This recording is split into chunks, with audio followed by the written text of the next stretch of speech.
Hi everyone! Today we will talk about data import in R. Data import is a critical first step in the data analysis workflow, and R's comprehensive set of tools and packages simplifies the process of data import, making it accessible even to those who are relatively new to programming. In R, several data file formats are commonly imported and used for analysis, and each format has its own set of functions for efficient import. The most common data file types you'll encounter include CSV files, Excel spreadsheets, databases, and even data from web sources or APIs. In this short tutorial, we will explore a number of best practices for importing data into R and dig a little deeper into the read.csv function from base R. Let's first look at some of the best practices specifically for data import in R. Don't forget to set the correct working directory in RStudio to avoid file path issues. Before importing, take a moment to understand the format and structure of the data. This includes knowing the type of file, the delimiter used, and the encoding. Always inspect the data immediately after import. This step verifies that your data has been imported accurately and meets your expectations.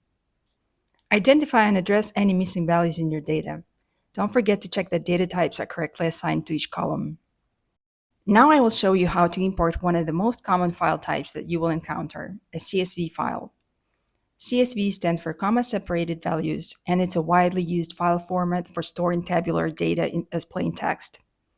Each line in a CSV file corresponds to a row in a table, and each field in that row or cell in the table is separated by a comma or another delimiter, such as a semicolon or a tab. Here I'm using Sublime Text Editor to view the file as is. You can do the same with any other text editor. To import a CSV file, the most commonly used function is read.csv from base R. This is the basic example. Before importing, don't forget to double-check that the data file resides in your working directory. Use getWD and setWD functions to verify and set your working directory. If your working directory does not correspond to the directory where the file is, you will get an error. My data is a data frame with 100 observations rows and 10 variables columns. It's a rather small dataset, so we can use the view function to look at it directly. As you can see, importing CSV files is a pretty straightforward process, but it's important to be aware of some nuances. First, the delimiter used in your CSV file must match the one specified in your import function. The default delimiter in read.csv function is a comma.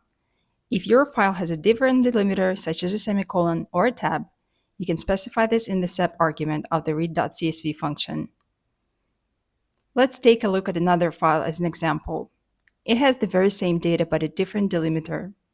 The read.csv function will not produce an error, but the imported data will be improperly formatted. If the actual delimiter in your file is, for example, a semicolon or a tab, read.csv will not recognize it as a field separator. As a result, it treats each line of your file as a single field. This means all data in a row gets concatenated into a single column. So to import the file correctly, we need to explicitly specify the sep argument like so. Now the data imported correctly. Let's explore this dataset a bit further. Check if your CSV file includes a header row. By default, R assumes the first row is a header. If there is no header in the data file, use header equals false in the read.csv function. This way, R will give variables default names such as v1, v2, and so on, corresponding to each column in the dataset. But our data file does have a header, so we'll keep the default settings. Once the data has been imported, it's a good idea to check it using the str function, which provides the structure of the data file. This will give us the number of variables and observations, the names and types of variables, and a preview of the data. We can see that we have numeric, integer, character, and logical types of data.